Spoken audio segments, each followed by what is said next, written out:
Hi hello నమస్తే. మీరు చూస్తున్నారు ఏపీ హిందీ సేవా సమితి యూట్యూబ్ ఛానల్. మిత్రులారా, మనకి ఆల్రెడీ టెట్ గైడ్లైన్స్ సంబంధించి ఒక వీడియో మీకు లైవ్ వీడియో చేయడం జరిగింది. అందులో మీకు వాయిస్ అది సరిగా వినిపించలేదు. అందువల్ల మరొక వీడియో డీటెయిల్ ఎక్స్ప్లెనేషన్, ఇందులో మీకు సిలబస్ ఎక్స్ప్లెనేషన్తో పాటు టెట్కి సంబంధించినటువంటి నోటిఫికేషన్లో ఉన్నటువంటి ముఖ్యమైన విషయాలన్నీ కూడా మీకు తెలియజేయడం జరుగుతుంది. దాదాపు మీరు ఈ వీడియో చూడడం ద్వారా మీకున్నటువంటి సందేహాలన్నీ కూడా క్లియర్ అవుతాయి. అందువల్ల వీడియోని మాత్రం మీరు మొదటి నుంచి చివరి వరకు కూడా ఎలిజిబిలిటీ క్రైటీరియాకి సంబంధించి కానీ సిలబస్కి సంబంధించి కానీ విషయాలన్నీ కూడా మీకు స్పష్టంగా ఈ వీడియోలో మీకు వివరించడం జరుగుతుంది.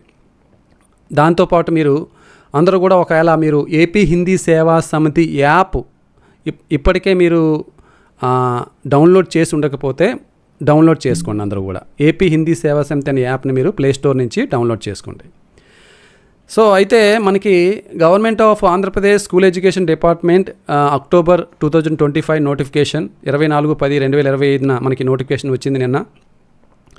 దీనికి సంబంధించి ఒక్కొక్క పాయింట్కి సంబంధించి ఇక్కడ మీకు అంటే చదివి వివరంగా కాకుండా ఒక్కొక్క పాయింట్లో ఏమున్నదనేది చెప్తాను. అంటే ఇక్కడ పాయింట్ వన్లో మీకు ఏంటంటే Andhra Pradesh government October 2025 notification release చేసింది.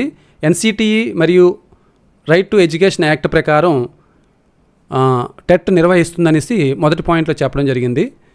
రెండో పాయింట్ అయితే ఈ టెట్ ఎగ్జామ్ అనేది సిబిటి ఆధారంగా కంప్యూటర్ బేస్డ్ టెస్ట్ అని ఉంటుందని ఈ పాయింట్లో ఉన్నటువంటి అర్థం. రెండో పాయింట్లో ఆన్లైన్ అప్లికేషన్స్ మనం ఇన్వైట్ చేస్తున్నాము అక్టోబర్ 2025 నోటిఫికేషన్ ప్రకారం అనేసి రెండో పాయింట్లో చెప్పడం జరిగింది.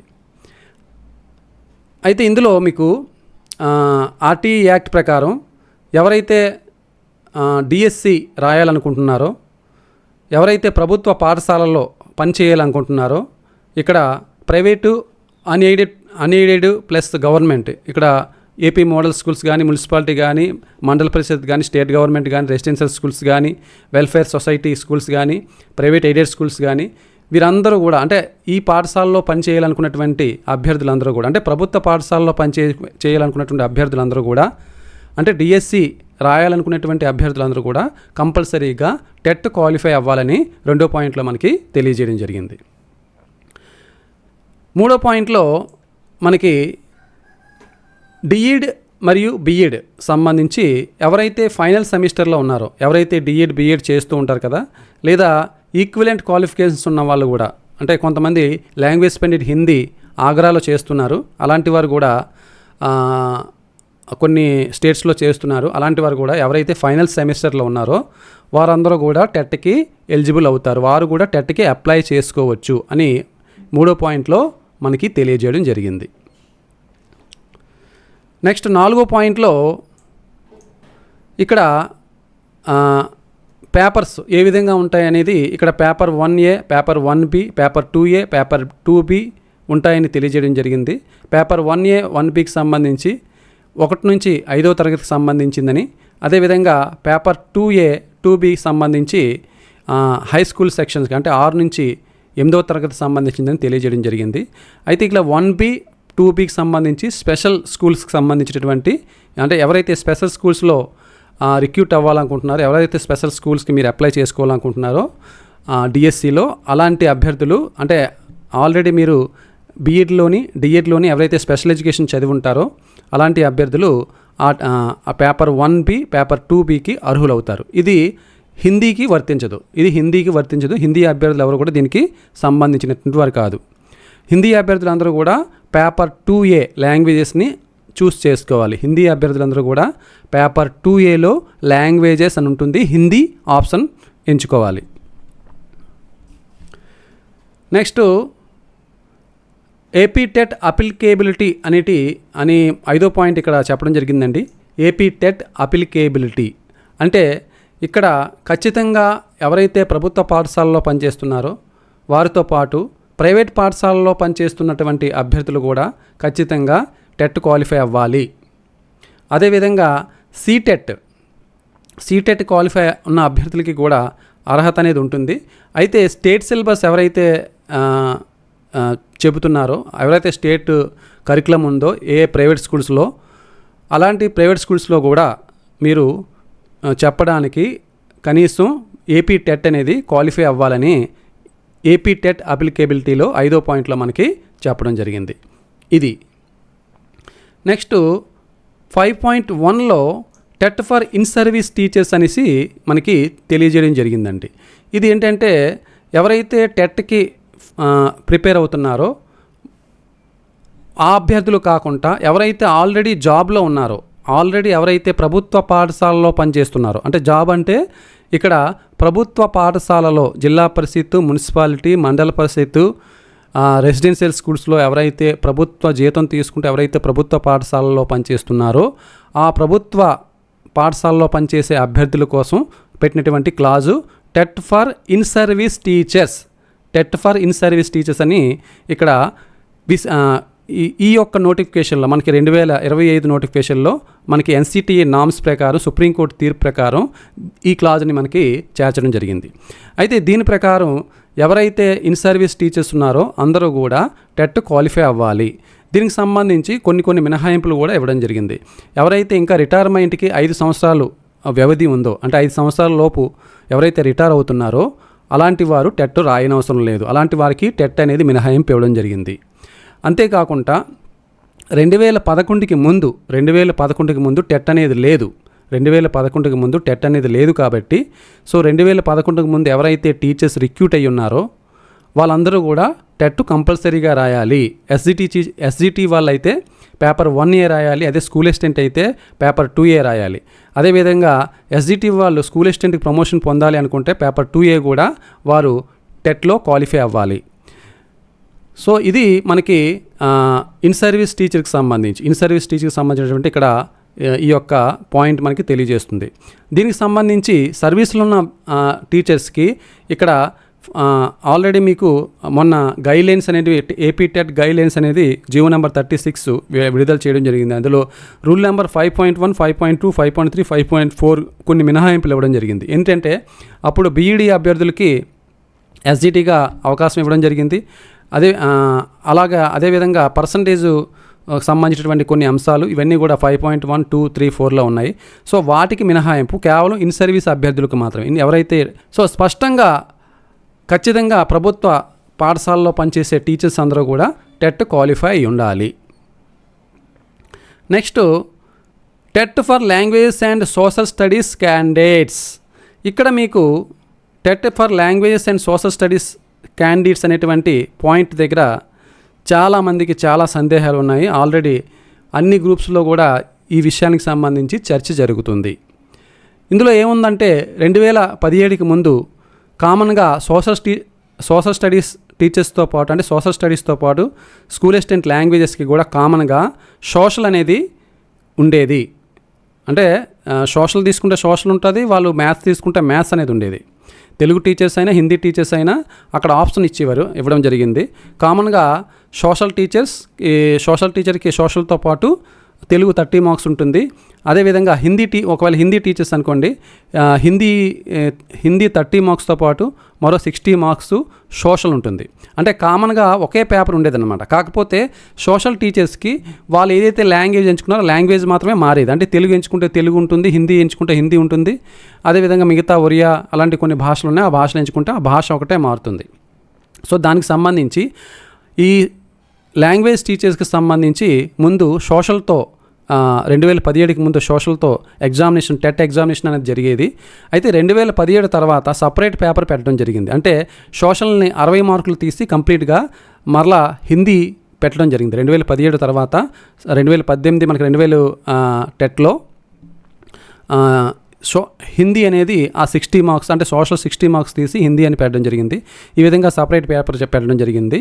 దానికి సంబంధించి ఎవరైతే మీరు క్వాలిఫై అయి ఉన్నారో already 2017 TET onwards separate examinations have been conducted for language social studies and candidate who qualified in combined TET previously. ఎవరైతే ఆల్రెడీ క్వాలిఫై ఉన్నారో మే appear for separate paper qualify in concern paper only. May appear అంటే అలాంటి అభ్యర్థులు separate పేపర్లో qualify అవ్వచ్చు. అంటే దీని అర్థం ఏంటంటే ఎవరైతే 2012, 2011లో లాంగ్వేజ్ టీచర్స్ సోషల్ స్టడీస్తో క్వాలిఫై అయి ఉన్నారో వారు మరలా రాయాలా? అవసరం లేదండి, వాళ్ళు మరలా రాయని అవసరం లేదు. ఈ విషయానికి సంబంధించి ఆల్రెడీ గ్రీవెన్స్ టెట్కి సంబంధించిన కస్టమర్ కాల్ మేము చేసాము. అంటే కస్టమర్ గ్రీవెన్స్ సంబంధించి కస్టమర్ కేర్కి మేము సంప్రదించాము. 2 times సంప్రదించాము. 2 times కూడా వారు ఎవరైతే ఆల్రెడీ 2012, 2011లో ఎవరైతే సోషల్ స్టడీస్తో లాంగ్వేజెస్ అంటే వారు హిందీ లాంగ్వేజ్ తీసుకొని సోషల్ స్టడీస్ 60 marks ఎవరైతే క్వాలిఫై ఉన్నారో వారు మరలా రాయని అవసరం లేదని క్లియర్గా చెప్పడం జరిగింది. అయితే దీనికి సంబంధించినటువంటి స్పష్టమైనటువంటి వివరణ అనేది, స్పష్టమైనటువంటి క్లారిఫికేషన్ అనేది ప్రభుత్వం నుంచి వస్తుంది. 1-2 రోజుల్లో ప్రభుత్వం నుంచి ఇంకా క్లారిటీగా వస్తుంది. ఎవరైతే క్వాలిఫై ఉన్నారో టెట్ వారు మరలా టెట్ రాయనవసరం లేదు, వారు కంప్లీట్గా ఎలిజిబుల్ అవుతారు, వాళ్ళు లైఫ్ టైం ఎలిజిబుల్ అవుతారు. సో అలాంటి అభ్యర్థులందరూ కూడా హ్యాపీగా మీరు టెట్ మరలా రాయనవసరం లేదు. ఓకే, అర్థమైంది కదా. అయితే 6వ పాయింట్ ఏంటంటే ఎగ్జామినేషన్ ఫీజుకి సంబంధించింది. ఎగ్జామినేషన్ ఫీజుకి సంబంధించి మనకి ఈసారి 1000 రూపాయలు చేయడం జరిగిందండి. మనం ఎన్ని పేపర్లు రాయాలనుకుంటే అన్ని 1000 రూపాయలు అనేది మనం పేమెంట్ చేయాలి. ఎగ్జామినేషన్కి సంబంధించి 1000 రూపాయలు అనేవి మనకి సింగిల్ పేపర్, ఒక పేపర్కి మనకి 1000 రూపాయలు పెట్టడం జరిగింది. అయితే దీనికి సంబంధించి పేమెంట్ గేట్వే అనేది 24 నుంచి అక్టోబర్ 24 నుంచి నవంబర్ 23 వరకు అనేసి మనకి 6వ పాయింట్లో తెలియజేయడం జరిగింది. ఎలిజిబిలిటీ క్రైటీరియా 9వ పాయింట్ ఉందండి. ఎలిజిబిలిటీ క్రైటీరియాలో paper 1A, paper 1B, class 1 to 5th class అనేసి, అదేవిధంగా పేపర్ 2A, పేపర్ 2B అనేది క్లాస్ 6 to 8th క్లాసెస్ అనేసి ఇక్కడ తెలియజేయడం జరిగింది. దీనికి సంబంధించి హిందీ అభ్యర్థులకు సంబంధించి ఎలిజిబిలిటీ ఏంటనేది కూడా, లాంగ్వేజ్ టీచర్స్కి ఎలిజిబిలిటీ ఏంటనేది మనం ఇన్ఫర్మేషన్ బులెటిన్లో ఒకసారి చూడమని చెప్పారు. ఇన్ఫర్మేషన్ బులెటిన్లో వివరంగా ఇవ్వడం జరిగింది. పాస్ క్రైటీరియా చూసుకుంటే, అంటే పాస్ క్రైటీరియా మీ అందరికీ తెలిసిన విషయమే. ఒకసారి మరలా పాస్ క్రైటీరియా చూసుకుంటే ఓసీ గతంలో ఈడబ్ల్యూఎస్ అనేది గతంలో ఎప్పుడు కూడా రాయలేదండి. ఈసారి ఇక్కడ పర్టికులర్గా ఓసీ ప్లస్ ఈడబ్ల్యూఎస్ అంటే ఓసీ అభ్యర్థులైనా, ఓసీలో ఈడబ్ల్యూఎస్ క్యాండిడేట్స్ అయినా సరే ఖచ్చితంగా వారు టెట్లో 60 మార్కులు అంటే 60% మార్కులు రావాలి. 60% మార్కులు అంటే 150 మార్కులకి 90 మార్కులు రావాలి. మినిమం 90 మార్కులు రావాలి. మినిమం 90 మార్కులు వస్తేనే వారు క్వాలిఫై అవుతారు. 90 అంతకంటే ఎక్కువ అని రావాలి. ఇక్కడ గతంలో మనకి ఈడబ్ల్యూఎస్ అనేటువంటి పాయింట్ మనకు పెట్టలేదు. ఈసారి స్పష్టంగా ఓసీ అభ్యర్థులైనా, ఓసీలో ఈడబ్ల్యూఎస్ అభ్యర్థులైనా 60% మార్క్స్తో పాస్ అవ్వాలి, అంటే మినిమం 90 మార్కులు రావాలి. నెక్స్ట్ బీసీ అభ్యర్థులకి 50% మార్కులు రావాలి, అంటే మినిమం 75 మార్కులు రావాలి.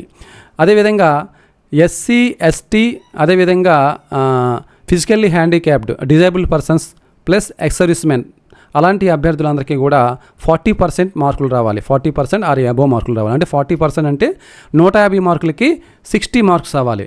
150 మార్క్స్కి 60 మార్క్స్ అంటే ఓసీ అభ్యర్థులకి 90 కంటే ఎక్కువగా, అదేవిధంగా బీసీ అభ్యర్థులకి మినిమం 75, ఎస్సీ ఎస్టీ అదేవిధంగా ఫిజికల్లీ హ్యాండిక్యాప్డ్ ఎక్స్-సర్వీస్మెన్ అభ్యర్థులకి అయితే 60 మార్కులు రావాలని, మనకి 150 మార్కులకి 60 మార్కులు రావాలని తెలియజేయడం జరిగింది.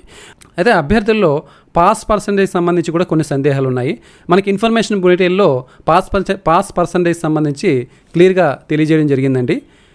Language teachers class 6 to 8, the minimum required pass percentage of marks prescribed qualification after 2011 appearing AP TET is follows. అంటే 2011 తర్వాత ఎవరైతే ఏపీ టెట్కి అపేర్ అవుతున్నారో, 2011 తర్వాత ఏదైతే పాస్ పర్సంటేజ్ ఉందో, అంటే 2011 తర్వాత మీరు విద్వాన్ కానీ, ప్రవీణ కానీ తత్సమాన పరీక్షలు అంటే గ్రాడ్యుయేషన్లో స్పెషల్ హిందీ కానీ, మీరు అదేదో ఓరియంటల్ లాంగ్వేజ్ హిందీ కానీ, బీఏలో ఓరియంటల్ లాంగ్వేజ్ హిందీ కానీ, హిందీ లిటరేచర్ బీఏ కానీ ఏదైనా సరే మీరు ఒకవేళ చేస్తుంటే అందులో ఓసీ అభ్యర్థులైతే మినిమం 50% మార్కులు ఉండాలండి. అట్లీస్ట్ 50% మార్క్ ఉండాలి. అంటే ఎప్పుడు 2011 తర్వాత మీరు పాస్ అయ్యి ఉంటే, 2011 తర్వాత మీ డిగ్రీ ఉంటే, 2011 తర్వాత మీ డిగ్రీలో కానీ, విద్వాన్ కానీ, ప్రవీణ కానీ తత్సమాన కోర్సెస్లో మినిమము ఓసీ అభ్యర్థులైతే 50% ఉండాలి. అదేవిధంగా ఎస్సీ ఎస్టీ బీసీ అదేవిధంగా ఫిజికల్లీ హ్యాండిక్యాప్డ్ పర్సన్స్కి మాత్రం 45% అనేది ఉండాలండి. అంటే మీ విద్వాను, ప్రవీణ, తత్సమాన కోర్సుల్లో మినిమం ఎంత ఉండాలండి? ఓసీ అభ్యర్థులకు అయితే 50% ఉండాలి. అదే SC, ST, BC physically handicapped పర్సన్స్కి అయితే 45% అనేది మినిమం ఉండాలి.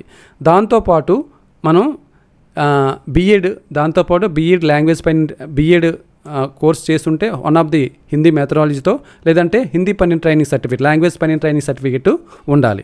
ఈ రెండు ఉంటే మీరు టెట్కి ఎలిజిబుల్ అవుతారు, టెట్ రాయడానికి ఎలిజిబుల్ అవుతారు. ఇది ఒక ఇందులో ఏంటంటే 1.1 తెలియజేస్తుంది. అదేవిధంగా పాయింట్ 2కి సంబంధించి the minimum required pass percentage of marks in the prescribed qualification before 2011.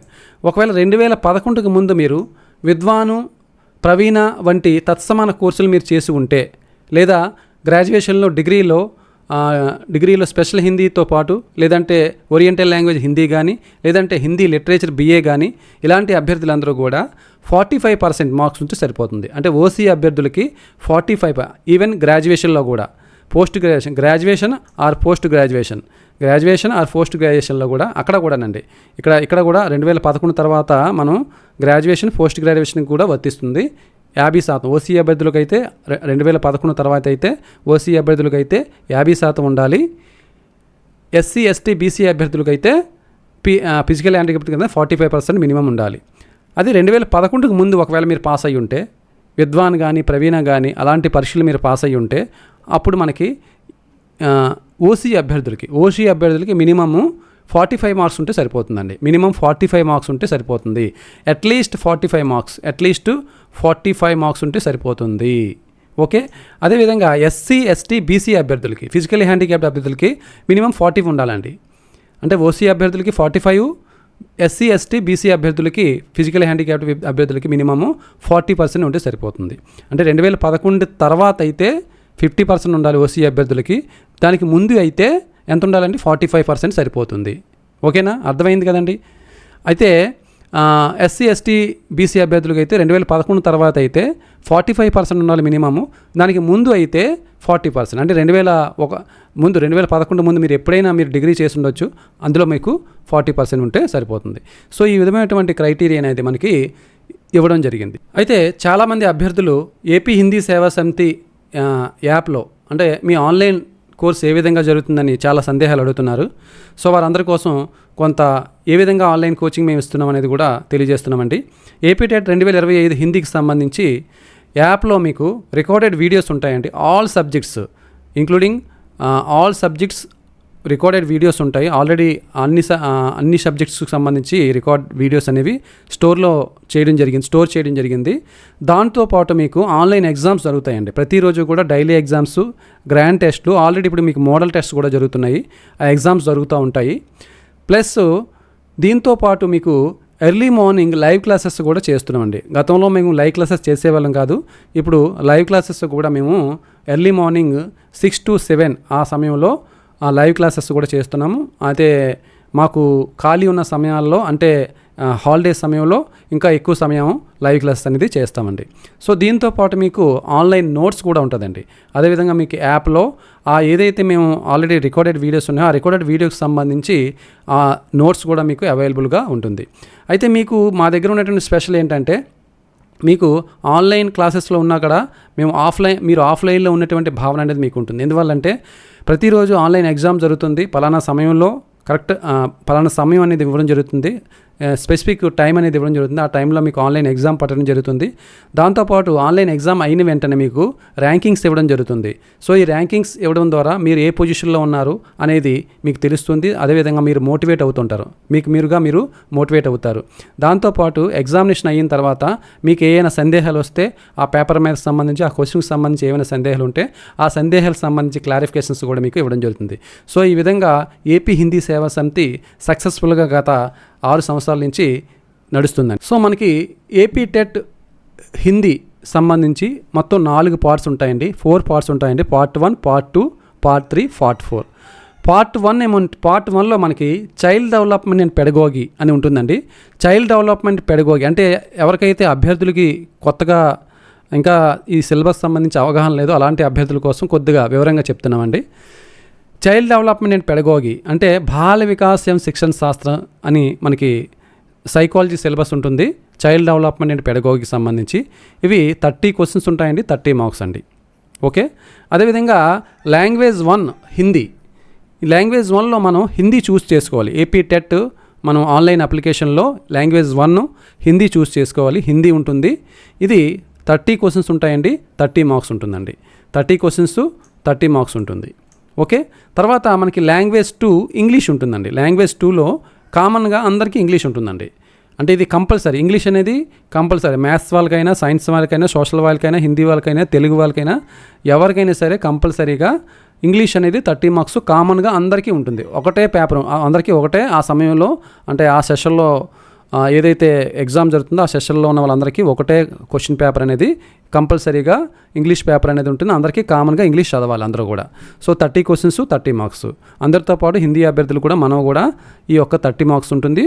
30 మార్క్స్కి 30 క్వశ్చన్స్ అనేవి ఉంటుంది.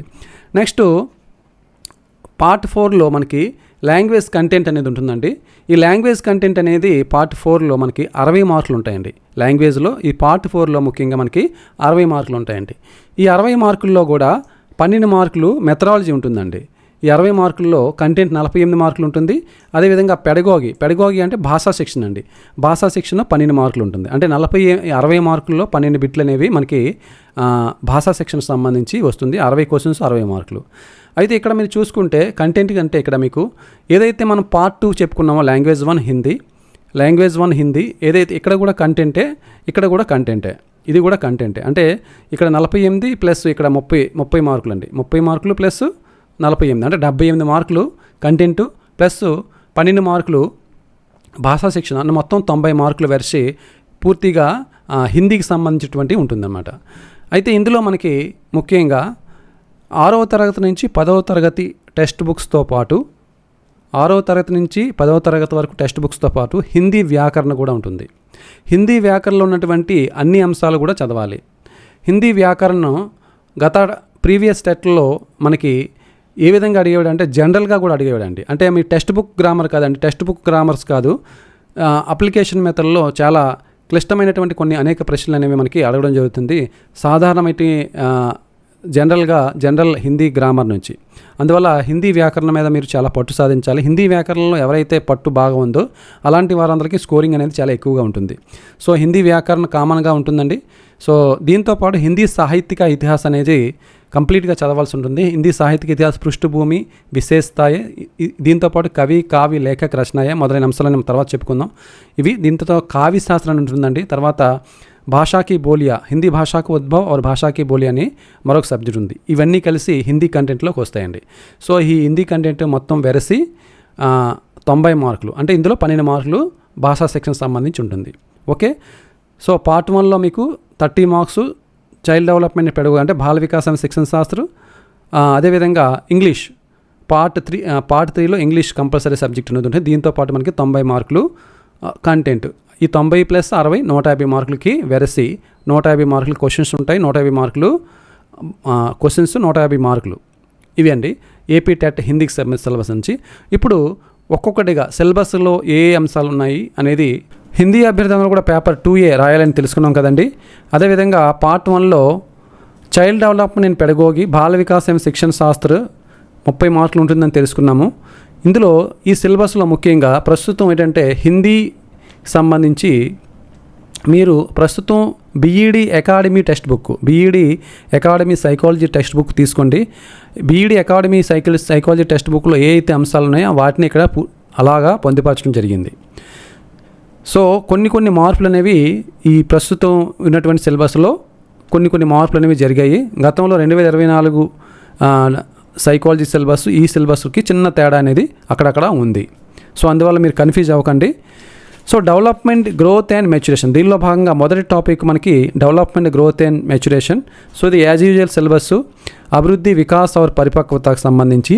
ఇందులో మనకు తెలుసు వికాస దశలు అనేవి చదువుకోవాలి. శారీరక మానసిక సంజ్ఞానాత్మక వికాసతో పాటు శైశవావస్థ బాల్యావస్థ కిశోరావస్థకి జో దశాయి होती है ఈ దశలన్నీ కూడా చదువుకోవాలి. Concept growth and development and maturation. So అవధారణ కాన్సెప్ట్ అంటే పరిపక్వత और వికాస్ और పరిపక్వత వికాస్ और అభివృద్ధి का जो अवधारणा है ఆ అవధారణ అనేది మనం తెలుసుకోవాలి. ప్రిన్సిపల్స్ ఆఫ్ డెవలప్మెంట్ అంటే వికాస సూత్రాలు, వికాస్కే సిద్ధాంత చదవాలండి. అదేవిధంగా stages of growth and development అంటే వికాస దశలు, వికాస దశలు చెప్పుకున్నాం కదా, శైశవావస్థ, బాల్యావస్థ, కిశోరావస్థ సంబంధించి దశలు అనేవి మనం చదవాలి. Dimensions of growth and development దీనిలో భాగంగా physical, cognitive, emotional, social, moral, language అంటే శారీరక, సంజ్ఞానాత్మక, భావనాత్మక, సామాజిక, నైతిక, భాషా వికాసం అనేది దీనిలో చదవాలి. సో ఈ longitude cross sectional approaches of understanding development. So ఈ వికాసం సంబంధించి ఇది ఒక టాపిక్. ముఖ్యమైన టాపిక్ ఏంటంటే థియరీస్ ఆఫ్ డెవలప్మెంట్ అండి. థియరీస్ ఆఫ్ డెవలప్మెంట్ అంటే వికాస సిద్ధాంతాలు అండి. వికాస సిద్ధాంతం చాలా మోస్ట్ ఇంపార్టెంట్. ఎన్నైతే సిద్ధాంతాలు ఉన్నాయో ప్రతి సిద్ధాంతం నుంచి కూడా ఖచ్చితంగా ఒక ప్రశ్న అనేది వస్తుంది. అంటే 5 ఉన్నాయి, 5 సిద్ధాంతాల నుంచి 5 ప్రశ్నలు వచ్చే అవకాశం ఉందండి. అదేవిధంగా ఫస్ట్ మనకి వికాస దశల నుంచి కూడా 2 నుంచి 3 ప్రశ్నలు అనేవి వస్తాయి. ఇందులో ముందుగా పియాజే కాగ్నిటివ్ డెవలప్మెంట్ అంటే పియాజే యొక్క సంజ్ఞానాత్మక వికాస సిద్ధాంతం. పియాజే యొక్క సంజ్ఞానాత్మక వికాస సిద్ధాంతాన్ని చదవాలి. ఎరిక్సన్కే సైకాలజికల్ డెవలప్మెంట్ థియరీ అంటే ఎరిక్సన్ యొక్క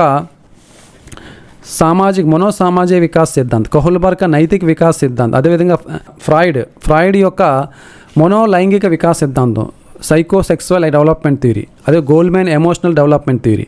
ఈ అంశాలన్నింటి నుంచి కూడా మనకి ఈ థియరీస్ వికాస్ సిద్ధాంతాలను చాలా మోస్ట్ ఇంపార్టెంట్. ఇవన్నీ కూడా మనం జాగ్రత్తగా చదవాలండి. Next childhood as a period of socialisation అంటే ఈ అంశం ఏంటంటే మనకి బీఈడీ టెక్స్ట్ బుక్లో క్లియర్గా తెలుస్తుందండి. ఇందులో ఈ childhood as a period of సోషలైజేషన్లో సంబంధంగా అంటే బాల్య దశలో సాంఘిక వికాసం, పరిసరాల యొక్క ప్రభావం అంటే బాల్య దశలోను కౌమార దశలోను పరిసరాల ప్రభావం ఏ విధంగా ఉంటుందనేది ఒక టాపిక్ మనకి బీఈడీ టెక్స్ట్ బుక్లో ఉంది. అవి చదవండి. సాంఘిక వికాసాన్ని ప్రభావితం చేసే అంశాలు, సాంఘిక ప్రక్రియ, సాంఘిక పరిపక్వత, సాంఘిక వికాసంలో ఉపాధ్యాయుడి పాత్ర, బాల్య దశలో సాంఘిక వికాసం, కౌమార దశలో సాంఘిక వికాసం, సాంఘిక వికాసంపై పరిసరాల ప్రభావం, ఈ అంశాలన్నీ కూడా వస్తాయండి. సో ఈ టాపిక్ సంబంధించి అవన్నీ కూడా చదువుకోవాలి. Next adolescence as a period of transition. Adolescence as a period of ట్రాన్సిషన్లో భాగంగా అంటే కౌమార దశలో జరిగేటువంటి ముఖ్యంగా కౌమార దశలో జరిగేటువంటి మార్పులు. ఇక్కడ ఒక స్పెసిఫిక్ టాపిక్ గురించి మనకి ఇక్కడ అంటే కౌమార దశలో జరిగే మార్పులు అంటే స్పెసిఫిక్గా మనం హై స్కూల్ సంబంధించిన టీచర్స్ పేపర్ 2A రాస్తారు కాబట్టి కౌమార దశలో ముఖ్యమైనటువంటి పాత్ర, బాలల యొక్క పాత్ర ఏ విధంగా జరుగుతుంది, బాలలు ఈ కౌమార దశలో ఏ విధంగా మార్పులకు సంభవిస్తారు అనే విషయాన్ని ఆ టాపిక్ని ఇక్కడ ఇవ్వడం జరిగిందండి. To characteristics and needs and adolescence, the origins of problems during adolescence, అదేవిధంగా అడాలసెన్స్ గ్రూప్స్, గ్యాంగ్స్ అంటే ఇక్కడ किशोर की समूह, अदेविधंगा किशोरावस्था के दौरान समस्याओं की उत्पत्ति, शारीरिक అంటే किशोरावस्था में शारीरिक, संज्ञानात्मक, भावनात्मक, सामाजिक, नैतिक, भाषाई विकास किस प्रकार होता है. अదే किशोरावस्था में किस प्रकार కిశోరావస్థలో ఏ విధంగా అడ్జస్ట్మెంట్ అనేది ఉంటుంది అంటే రక్షక తంత్రాలు కిశోరావస్థలో ఏ విధంగా ప్రయోగిస్తాడు, అదేవిధంగా కిశోరావస్థ में किस प्रकार की समायोजन की जाती है. ఈ అంశాలన్నీ కూడా మనం ఈ టాపిక్లో చదవాల్సి ఉంటుందండి.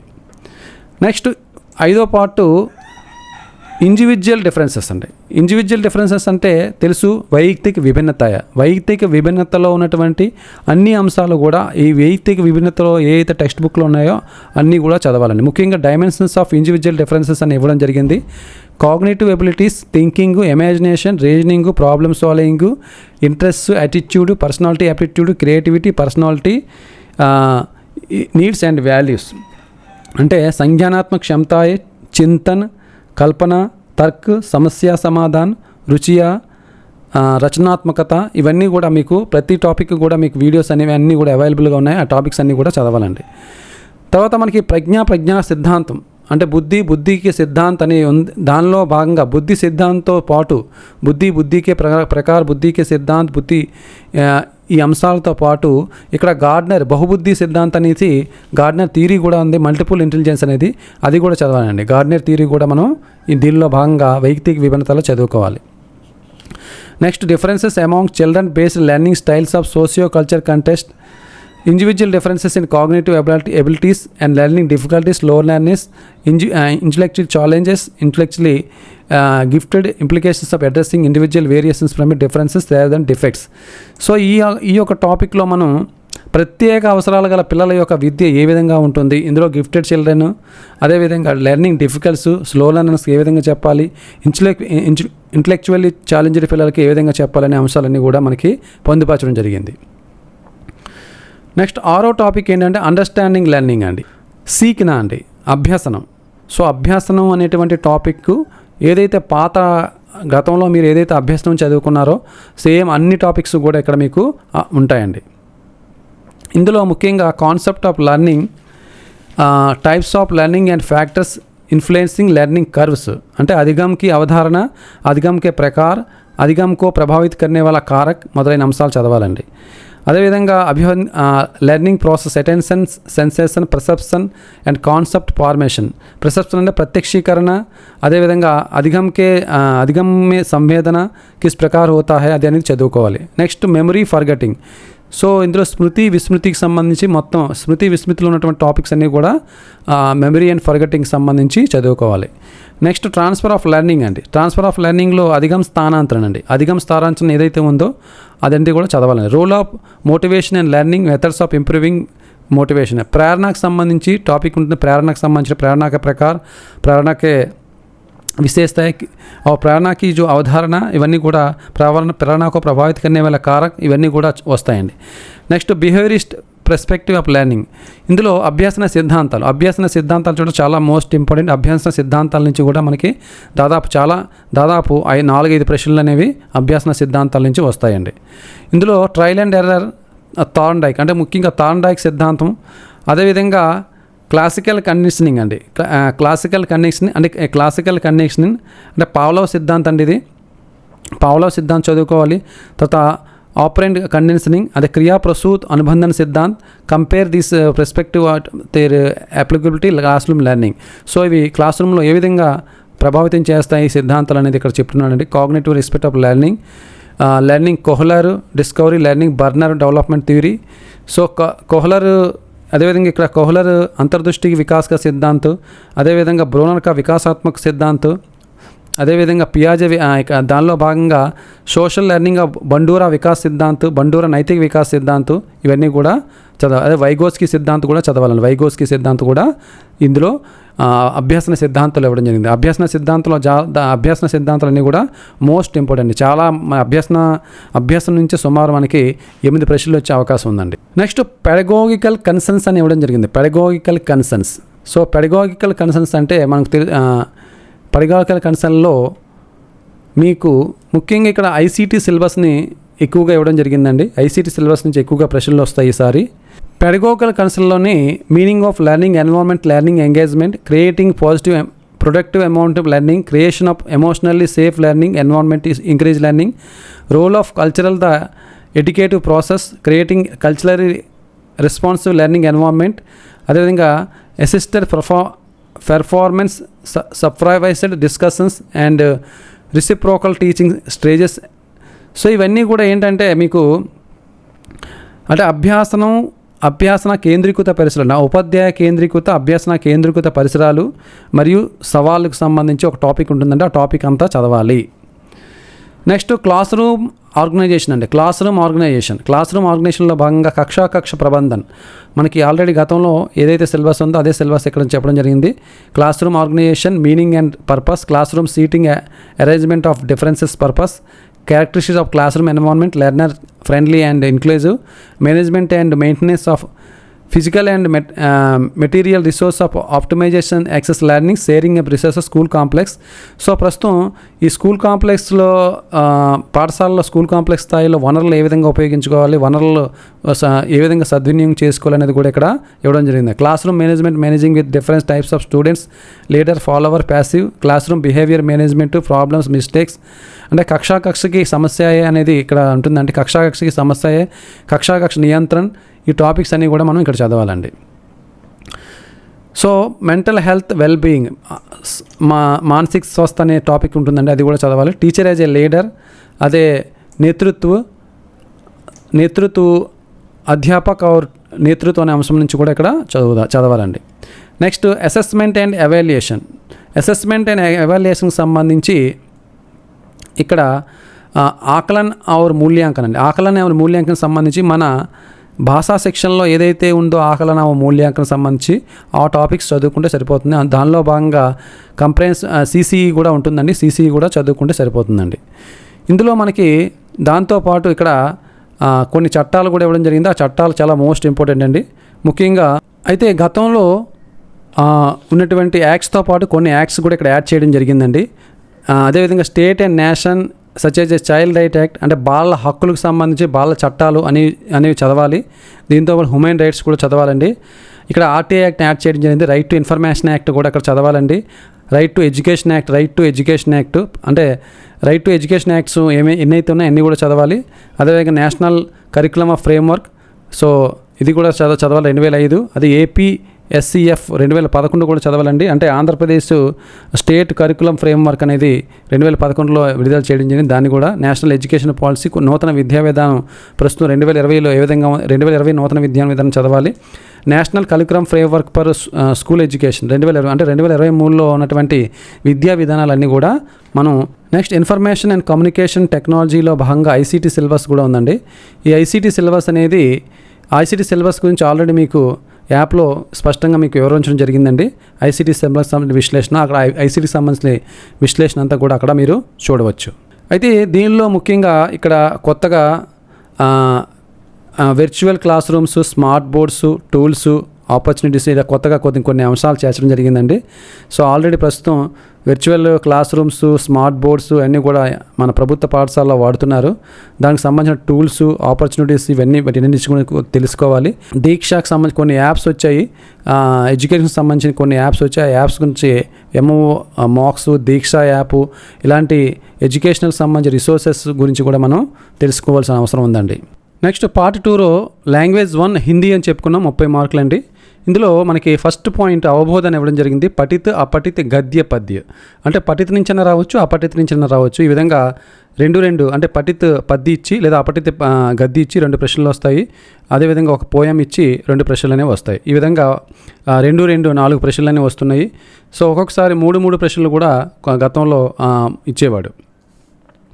నెక్స్ట్ కవి, కావ్య, రచనాకార్, లేఖక్, రచనాయే, అంటే హిందీ సాహిత్య ఇతిహాసంలో లేఖక్ గురించి కానీ కవి గురించి కానీ ఏదైనా ఒక గ్రంథం ఇచ్చి లేదంటే ఒక కావ్యం గురించి ఇచ్చి ఆ కావ్యం ఎవరు రాశారు అనేది మనకి 3 నుంచి 4 ప్రశ్నలు అనేవి వస్తాయి. 3 నుంచి 4 ప్రశ్నలు. హిందీ సాహిత్య ఇతిహాస్ అనేది చాలా డీటెయిల్ ఎక్స్ప్లెనేషన్తో మీకు చెప్పడం జరుగుతుంది. హిందీ సాహిత్య ఇతిహాస్ డెప్త్గా చదవాలండి. హిందీ సాహిత్య ఇతిహాస్ ఒక కులంకషంగా చదవాలి, చాలా విశ్లేషణాత్మకంగా కూడా చదవాల్సి ఉంటుంది. ఎందుకంటే బాగా మనకి స్కోరింగ్ తీసుకొచ్చే సబ్జెక్ట్ ఏంటంటే హిందీ సాహిత్య ఇతిహాస్. నెక్స్ట్ హిందీ వ్యాకరణ అండి. నెక్స్ట్ 3వ పాయింట్, 4వ పాయింట్, 5వ పాయింట్, 6వ పాయింట్, ఈ 4 పాయింట్లు 3 నుంచి 6 వరకు కూడా వ్యాకరణ అంశాలు మాత్రం ఇవ్వడం జరిగింది. वर्णमाला, स्वर, व्यंजन, वर्ण विच्छेद, अक्षर, संयुक्त अक्षर, शब्द भेद, ध्वनिया, शब्द रूप परिवर्तन के आधार पर विकारी अविकारी शब्द, व्याकरण, वचन, लिंग, कारक, काल, विराम चिन्ह, संधि, समास, विलोम, समानार्थी शब्द, भिन्नार्थी, मुहावरे, कहावते, लौकिकते, उपसर्ग, प्रत्यय, अकर्मक, सकर्मक क्रिया, वाक्य के भेद. సో మనకి ఎక్కువగా ఈ పార్ట్ నుంచే ఎక్కువగా మినిమం 18 నుంచి 20 ప్రశ్నలు వస్తాయండి. 30 ప్రశ్నల్లో మనకి వ్యాకరణం నుంచే 18 నుంచి 20 ప్రశ్నలు వస్తాయి. ఈ వ్యాకరణం అనేది సాధారణంగా ఒక్కొక్కసారి కొన్ని పేపర్స్లో జనరల్గా కూడా అడుగుతున్నాడు, అంటే జనరల్ గ్రామర్ అడుగుతున్నాడు హిందీకి సంబంధించి. అదేవిధంగా టెక్స్టబుల్ గ్రామర్ కూడా మనకి వస్తుంది. సో వ్యాకరణం మీద మంచి పట్టు అనేది మీరు సాధించాలి. సో అయితే ఈ 30 మార్కుల్లో మనకి స్టాండర్డ్ ఇక్కడ చెప్పడం జరిగింది, అంటే 6th to 8th స్టాండర్డ్ చెప్పడం జరిగిందండి. 6th to 8th అంటే 6వ తరగతి నుంచి 8వ తరగతి ఉన్నటువంటి మన ద్వితీయ భాష హిందీ టెక్స్ట్ బుక్స్ అనేవి చదువుకోవాలి. ద్వితీయ భాష హిందీ టెక్స్ట్ బుక్లో అన్నీ చదువుకోవాలి 6వ తరగతి నుంచి 8వ తరగతి వరకు. ప్రస్తుతం ఏమైతే పాఠశాలలో ఏమైతే రన్నింగ్లో ఉన్నాయో Lahar 1, Lahar 6th class Lahar, 7th class Lahar, 8th class Lahar, ఈ లహర్ టెక్స్ట్ బుక్స్ మాత్రమే మీరు చదవాలి. ఇది 30 మార్కులకు సంబంధించి లాంగ్వేజ్ 1 హిందీకి సంబంధించండి.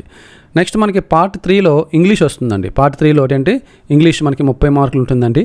అయితే ఇంగ్లీష్ సంబంధించి ఇప్పటికిప్పుడే మీరు ఇంగ్లీష్ని ఇందులో రూల్స్ తెలుసుకోవడం, ఇంగ్లీష్ని చేయడం అనేది చాలా కష్టమైనటువంటి ప్రక్రియ. అంటే సమయం ఉంది కాబట్టి మీరు ఏం చేస్తారంటే, ఆల్రెడీ మీకు గతంలో ఏవైతే ఇంగ్లీష్ గ్రామర్కి సంబంధించి వ్యాకరణ అంశాలు ఏవైతే నేర్చుకున్నారో వాటిని ఎక్కువగా ప్రాక్టీస్ చేయండి. దానివల్ల మనకి ఎక్కువ ఉపయోగం ఉంటుంది. కొత్తగా నేర్చుకుంటే అవి మర్చిపోవడానికి ఎక్కువగా అవకాశాలు ఉన్నాయి. గతంలో మీరు యాక్టివ్ వాయిస్, ప్యాసివ్ వాయిస్ కానీ, డైరెక్ట్ అండ్ ఇండైరెక్ట్ స్పీచ్ కానీ, అదేవిధంగా మీకు టెన్సెస్ కానీ, ప్రిపోజిషన్స్ కానీ ఏవైనా సరే నేర్చుకుని ఉంటే అవి బాగా గతంలో చదివి ఇప్పుడు బాగా ప్రాక్టీస్ చేయండి. సో దానివల్ల మీకు ఎక్కువగా ఉపయోగం ఉంటుంది. ఇంగ్లీష్ సంబంధించిన ఇంగ్లీష్ సార్ కూడా ఎక్స్ప్లెనేషన్ చేయమని కోరుతాను. పార్ట్ 4 మనకి చాలా ప్రధానమైనటువంటి భాగం. పార్ట్ 4 అనేది చాలా ప్రధానమైన భాగం. ఇందులో మనకి టోటల్గా 60 మార్కులు ఉంటాయండి. ఈ 60 మార్కుల్లో 48 మార్కులు ఈ కంటెంట్ నుంచి, మిగతా 12 మార్కులు హిందీ మెథడాలజీ భాషా సెక్షన్ నుంచి వస్తాయి. దీనిలో భాగంగా చూడండి, కవి లేఖక్ రచనాయే విషయ వస్తు పృష్ఠభూమి చరిత్ర చిత్రణ భాషా శైలి ఆది. ఇక్కడ మనం లైవ్ క్లాసెస్లో ఈ హిందీ సాహిత్యక ఇతిహాసం సంబంధించి హిందీ సాహిత్య విషయ పృష్ఠభూమి అని చెప్తున్నామండి. హిందీ సాహిత్యకి దృష్టికోణ్ పృష్ఠభూమి. అదేవిధంగా హిందీ జో సాహిత్యమే జో విశేషతాయే, ఆ కాలానికి యొక్క ప్రవృత్తి అంటే ఆదికాలికి ప్రవృత్తి, భక్తికాలికి ప్రవృత్తి, భక్తికాలికి దార్శనిక ఆధార్. అదేవిధంగా మనం ఆదికాలంలో ఉన్నటువంటి సాంస్కృతిక, రాజనైతిక, సాంస్కృతిక और ధార్మికకి విశేషతాయే, ఇలాంటి అంశాలన్నీ కూడా చదువుకోవాలండి. అంటే టోటల్గా కవి కావ్య రచన అవి కాకుండా డెప్త్గా ప్రతి అంశాన్ని కూడా హిందీ సాహిత్యక ఇతిహాసం సంబంధించి విశ్లేషణాత్మకంగా చదవాల్సిన అవసరం ఉంది. సో ఈ అంశాలన్నీ కూడా లైవ్ క్లాసెస్లో ఎర్లీ మార్నింగ్ చెప్పడం జరుగుతుంది. లైవ్ క్లాసెస్కి అందరూ కూడా అటెండ్ అవ్వండి. నెక్స్ట్ సాహిత్యక విధాయే और उनकी విశేషతాయే. దీనికి సంబంధించి ఏదైతే సాహిత్యక ఆధునిక హిందీ సాహిత్యం ఉందో, ఏవైతే మనకి ఆధునిక హిందీ సాహిత్యంలో ఉపన్యాస, కహానీ, సంస్మరణం ఇవన్నీ కూడా సాహిత్యక విధాయే उनकी విశేషతాయే.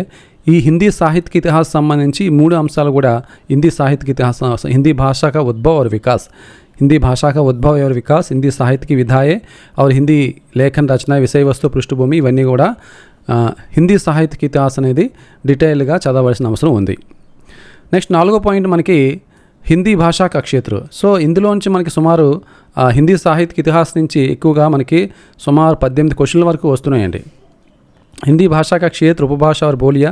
సో బోలియా నుంచి ఎక్కువ ప్రశ్నలు వస్తున్నాయండి. హిందీ బోలియా నుంచి కూడా 8 ప్రశ్నల వరకు వస్తున్నాయి. అదేవిధంగా భారతీయ కావ్యశాస్త్ర, రస్, చంద్, అలంకార్ నుంచి కూడా మనకి సుమారు 6 ప్రశ్నల వరకు వస్తున్నాయండి. సో భారతీయ కావ్యశాస్త్రం కూడా ఒకటి మనకి కంటెంట్లో ఉంటుంది. నెక్స్ట్ మరలా భాషాతత్వ వ్యాకరణ వర్ణమాల. మరలా మనకి ఇక్కడ ఈ 6వ పార్ట్ అంతా కూడా ఈ హిందీ వ్యాకరణకు సంబంధించండి. ఈ ఆరో పార్ట్ అంతా హిందీ వ్యాకరణకు సంబంధించి. ఇక్కడ కూడా మినిమం మనకి ఒక 18 నుంచి 20 క్వశ్చన్లు అనేసి ఇందులోని కూడా వస్తాయండి.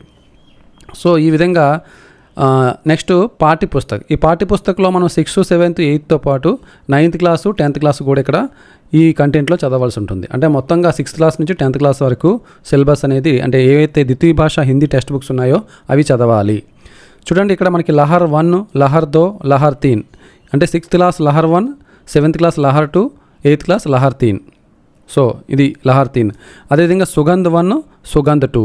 ఏదైతే ప్రస్తుతం అంటే గత 2 సంవత్సరాల క్రితం ఏదైతే సుగంధ్ 9th క్లాస్లో పాత టెక్స్ట్ బుక్ ఉందో అదే ఇప్పుడు ప్రస్తుతం స్కూల్స్లో రన్ అవుతుంది. ప్రస్తుతం అదే సిలబస్ని ప్రస్తుతం మళ్ళీ పెట్టడం జరిగింది. సో అది సుగంధ్ 1. నెక్స్ట్ ప్రస్తుతం 10th క్లాస్లో ప్రస్తుతం పాఠశాలలో మనం బోధించేటువంటి సుగంధ్ 2. సో ఈ రెండు కూడా ప్రస్తుతం మన పాఠశాలలో బోధిస్తున్నాం, సుగంధ్ 1, సుగంధ్ 2. సో దానికి సంబంధించినటువంటి PDF కూడా మీకు ఆల్రెడీ గ్రూప్లో పెట్టడం జరిగింది. సో సుగంధ్ 1, సుగంధ్ 2. స్పర్శ సంచయన్ గతంలో ఉండేవి మనకి లాస్ట్ ఇయర్ స్పర్శ Sanchayan 10th class, 9th class ఉండేవి. అవి చదవకూడదు, వాటిని పక్కన పెట్టేయండి. అవి పూర్తిగా లేనంటే డిలీట్ అయిపోయాయి. ఆ టెక్స్ట్ బుక్స్ అనేవి డిలీట్ అయిపోయి స్పర్శ సంచయన్కి సంబంధించి 9th క్లాస్ కానీ 10th క్లాస్ కానీ ప్రస్తుతం ఉన్నటువంటి సుగంధ్ 1, సుగంధ్ 2 చదువుకోవాలి. సో ఈ విధంగా హిందీ కంటెంట్ అనేది ఉంటుందండి. ఈ విధంగా హిందీ కంటెంట్ అనేది మొత్తం 48 మార్కులకు ఉంటుందండి. తర్వాత మనకు మొత్తం మిగతా అంశాల్లో మెథడాలజీ వస్తుందండి. మిగతా అంశాల్లో మనకి మెథడాలజీ అనేది వస్తుంది, భాషా సెక్షన్. ఈ భాషా సెక్షన్కి సంబంధించి మనకి బాయి యోగేంద్రజిత్ భాషా section text book, Safal section కల 2 టెక్స్ట్ బుక్స్ చదువుకోవాలి. దాంతో ఇంకా ఎక్స్ట్రాగా నూతన్ భాషా శిక్షణ అనే మరో టెక్స్ట్ బుక్ ఉంది, అది కూడా మీరు చదువుకుంటే మంచిది. సో ముఖ్యంగా మనకి భాషా శిక్షణ సంబంధించి 2 టెక్స్ట్ బుక్స్ దగ్గర పెట్టుకొని ఈ అంశాలన్నీ కూడా చదవాలండి. మొదటి లెసన్ అనేటువంటి భాషా का अर्थ और स्वरूप, అదేవిధంగా माध्यमिक स्तर पर हिंदी सेक्शन के उद्देश्य, प्रथम भाषा के रूप में हिंदी भाषा सेक्शन, द्वितीय भाषा के रूप में हिंदी भाषा सेक्शन అనేవి చాలా తేలికైనటువంటి అంశాలే. భాషాకి సమస్య, త్రిభాషా సూత్ర, సో ఈ అంశాలన్నీ కూడా మీరు హిందీ పండిట్ ట్రైనింగ్లో కూడా చదివి ఉంటారు. సో ఈ ఫస్ట్ చాప్టర్లో ఉన్నటువంటి ఈ టాపిక్స్ అనమాట. నెక్స్ట్ రెండో టాపిక్లో ఆదర్శ హిందీ అధ్యాపक के गुण, अच्छे शिक्षक की विशेषताएं, अच्छे शिक्षक के सामान्य सिद्धांत, भाषा शिक्षण के सूत्र, भाषा शिक्षण की प्रणालियाँ, భాషా శిక్షణకి విధి అంటే పద్ధతులు అనమాట. సో ఈ భాషా శిక్షణకి విధి అనేది మనం భాషా శిక్షణ బాయి యోగేంద్ర టెక్స్ట్ బుక్లో కూడా చదవాలి. అదే బాయి యోగేంద్ర టెక్స్ట్ బుక్లో ఉన్నటువంటి డాల్టన్ యోజన, ప్రయోజన పద్ధతి, ఇలాంటి పద్ధతులన్నీ కూడా మనం చదువుకోవాలి. ప్రత్యక్ష పద్ధతి, పరోక్ష పద్ధతి మొదలైన పద్ధతులు ఉన్నాయి కదండి. సో ఆ టెక్స్ట్ బుక్లో కొన్ని సుమారు 11 పద్ధతులు అనేవి ఆల్రెడీ చెప్పడం జరిగింది. ఆ 11 పద్ధతులు కూడా మీరు చదవాలి. అయితే ఇవన్నీ కూడా మనకి 1, 2, 3, 4, 5 1 నుంచి 5 వరకు ఉన్నటువంటి లెసన్స్ అన్నీ కూడా మనకి ఎందులో ఉంటాయండి, సఫల్ సెక్షన్ కళ్ళలో ఉంటాయి. సఫల్ సెక్షన్ కళ్ళలో ఉంటాయి. అయితే ఈ సఫల్ సెక్షన్ కళ్ళ నుంచి ఎప్పుడు కూడా ప్రశ్నలు అనేవి వెలగొస్తున్నాయండి, డైరెక్ట్గా వచ్చేస్తున్నాయి. టెక్స్ట్ బుక్లో ఉన్నటువంటి లైన్ టు లైన్ చదివితే మీకు చాలా ఉపయోగకరంగా ఉంటుంది. అందులో ఉన్నటువంటి ప్రతి లైన్ కూడా మనకు చాలా ఇంపార్టెంట్, డైరెక్ట్గా ప్రశ్న అనేది వచ్చేస్తుంది. ఓకే, సో అందువల్ల సఫల్ సెక్షన్ కాలం జాగ్రత్తగా చదవండి. ఇందులోంచి మనకి ఎక్కువగా ప్రశ్నలు వస్తున్నాయి. సుమారు సఫల్ సెక్షన్ కాలం టెక్స్ట్ బుక్ నుంచి కూడా 5 నుంచి 6 క్వశ్చన్స్ అనేవి వస్తున్నాయి.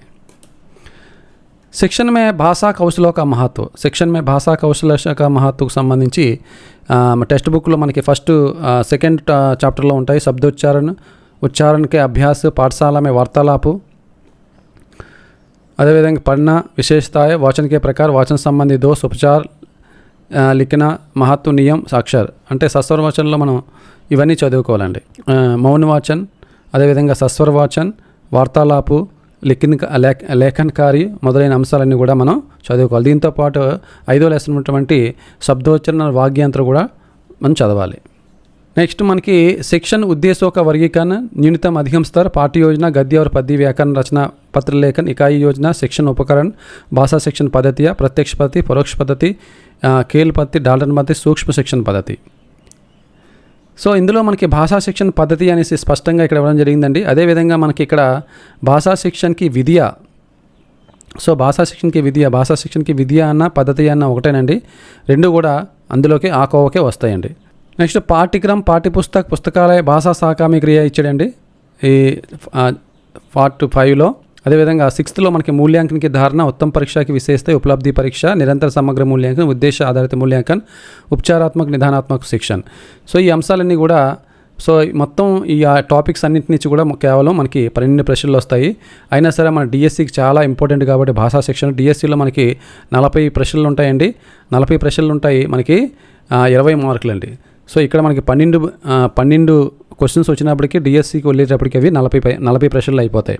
సో ఇక్కడ మనం దాన్ని బాగా చదవడం వల్ల సో డిఎస్సిలో కూడా మనకి ఇది ప్లేస్ అవుతుంది. సో ఈ విధంగా మనకి ఏపీ టెట్ సిలబస్ అనేదండి.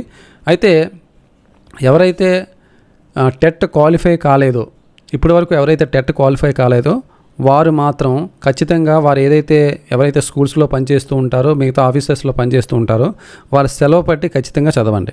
సెలవు పెడితే కానీ మీరు క్వాలిఫై అవ్వలేరు. సెలవు పెట్టి చాలా అహర్నిశలు మినిట్ టు మినిట్ చదువుతూ ఉండాలి. ఏదైతే సిలబస్ షెడ్యూల్ ఇచ్చామో, టెస్టులకు సంబంధించి ఏదైతే సిలబస్ ఇచ్చామో ఆ సిలబస్ని పూర్తి శ్రద్ధతో, పూర్తి ఏకాగ్రతతో, ఆత్మవిశ్వాసంతో పూర్తిగా చదివితే ఖచ్చితంగా టెట్లో మీరు ఉత్తీర్ణతలు అవుతారు, మంచి స్కోరింగ్ కూడా తెచ్చుకుంటారు. ధన్యవాదాలు, ఉంటాం.